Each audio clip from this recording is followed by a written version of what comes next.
আসসালামু আলাইকুম। কেমন আছেন সবাই? আশা করি ভালো আছেন। তো দেখেন, পাকা পাকা আম, লটকন, খুব সুন্দর লটকন। তো এগুলো আমার ভাই বাজার থেকে নিয়ে আসছে আমার ছেলে মেয়ের জন্য বা আমার ভাইয়ের ছেলেদের জন্য, সবার জন্যই। তো আরও আনছে এখানে আরেক পদের আম, ড্রাগন ফল।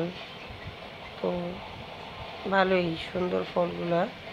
তো আম সবাইরে ভাগ করতেছে সবার জন্য। অনেক, আমাদের তো যৌথ ফ্যামিলি, বাপের বাড়িতে সবাই একসাথে খায়। তো এই তো চলে যাচ্ছি আমি। দেখেন, আমাদের এদিকে রাস্তার পরিস্থিতি খুবই খারাপ। এরকম রাস্তায় গাড়ি আসে না। আমাদের বাড়ি থেকে বের হইতে কাঁচা রাস্তা, তো দেখেন জায়গায় জায়গায় কী অবস্থা। অনেক কষ্ট করে যাইতে হয় বাড়ির থেকে। তো যারা যারা আমার ভিডিওটা দেখবেন, ফুল ভিডিওটা দেখেন, জানি না আমার ভিডিও কীরকম হয়, তো তারপরে চেষ্টা চালাই যেতেছি। তো আমার চ্যানেলটাকে সবাই সাবস্ক্রাইব করে দিবেন, একটা লাইক দিবেন, কমেন্ট করবেন, শেয়ার করবেন। তো দেখেন রাস্তার অবস্থা, খুব পরিস্থিতি রাস্তার খারাপ। তো আমি আস্তে আস্তে আস্তে আস্তে রাস্তা দিয়ে যাচ্ছি বাপের বাড়ি। দেখেন সামনে কি পরিস্থিতি। তো আমি আস্তে আস্তে আস্তে আস্তে যাচ্ছি। দেখেন এদিকের অবস্থাটা অনেকই খারাপ। এখানে তো একটা গাড়ি আসতেই চায় না, হাইটা হাইটা যাইতে হয়। তো এর মধ্যে দেখি একটা গাছের মধ্যে দেখেন কি সুন্দর বললায় বাসা করে রাখছে। আমি তো দূরে থেকে ভিডিওটা নিচ্ছি, অতটা স্পষ্ট আসে নাই।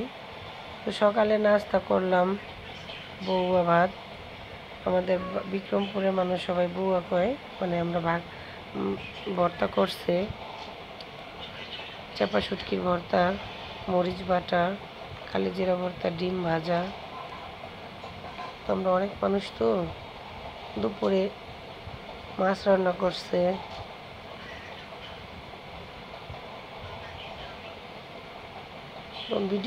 রান্নার ভিডিওগুলো দিতে পারতেছি না।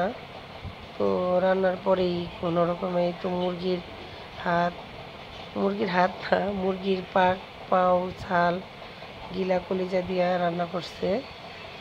তো ভালোই দেখাইতেছে। তো ভাত বাড়তেছে, সবাই খাইবো একসাথে, ডালও পাকাইছে। তো জানি না আমার ভিডিওটা কেমন হইলো।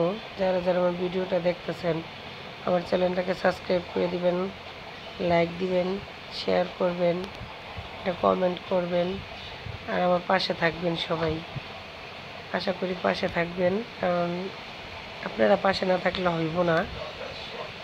তো সবাই ভালো থাকবেন। আসসালামু আলাইকুম।